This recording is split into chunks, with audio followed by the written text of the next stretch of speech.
How's it? Welcome back.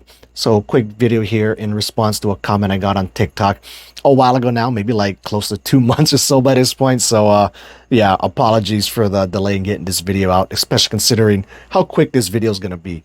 Anyway, so this person was asking, how does having a steady bedtime affect your lucid dreaming practice? And so tangentially, it can have a pretty big effect on it, but really only coming from the angle of to have a good solid lucid dreaming practice, you got to have good sleep hygiene or good sleep practices. And part of that is having a steady wake sleep cycle or like a steady circadian rhythm, which obviously includes going to bed at about the same time and waking up at about the same time, basically like every single day.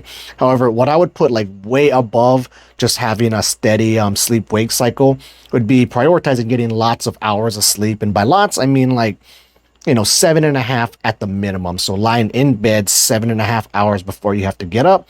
So you give yourself about half hour to fall asleep, and then you get a solid 7 hours of actually being asleep. Although that's definitely on the low end. Like ideally, I would shoot for like 8.5 minimum. That way, you give yourself again half hour to fall asleep, get a solid 8 hours of actually being asleep. But more the better. I mean, not more the better totally, but anywhere from like 7.5 to like 10 hours, I think is the sweet spot or something in there. So that's what I would prioritize. Another good thing about going to sleep early and giving yourself a lot of time to wake up in the morning is that it affords you the option to wake up very slowly. So say you give yourself 10 hours to sleep, but you're probably not going to be asleep for that whole 10 hours. Say maybe you get up 2 hours before you wake up 2 hours before you actually have to get up and go to work or whatever.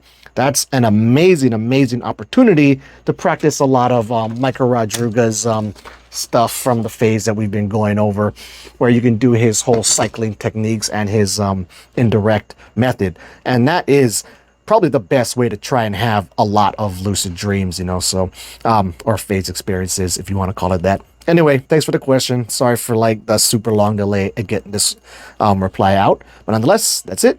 Till the next video, keep your lucid dreaming practice legit.